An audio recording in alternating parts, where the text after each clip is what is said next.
ಕೌಟುಂಬಿಕ ಕಲಹದ ಹಿನ್ನೆಲೆ ಒಂದೇ ಕುಟುಂಬದ ಮೂವರು ಆತ್ಮಹತ್ಯೆಗೆ ಯತ್ನ.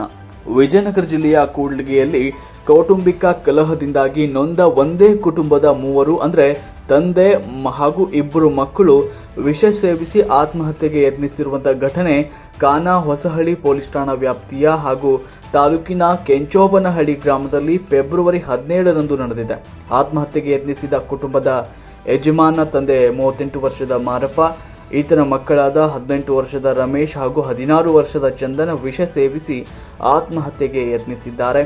ಇವರಿಗೆ ಚಿಕ್ಕ ಜೋಗಿಹಳ್ಳಿ ಆಸ್ಪತ್ರೆಯಲ್ಲಿ ಪ್ರಾಥಮಿಕ ಚಿಕಿತ್ಸೆಯನ್ನು ನೀಡಲಾಗಿದೆ. ತದನಂತರ ಕೂಡ್ಲಿಗಿಯ ಸಾರ್ವಜನಿಕ ಆಸ್ಪತ್ರೆಗೆ ದಾಖಲಿಸಲಾಗಿದೆ. ಚೇತರಿಕೆ ಕಾಣದ ಕಾರಣ ಅವರನ್ನು ಹೆಚ್ಚಿನ ಚಿಕಿತ್ಸೆಗಾಗಿ ಬಳ್ಳಾರಿಯ ವಿಮ್ಸ್ ಆಸ್ಪತ್ರೆಗೆ ದಾಖಲಿಸಲಾಗಿದೆ ಅಂತ ತಿಳಿದು ಬಂದಿದೆ.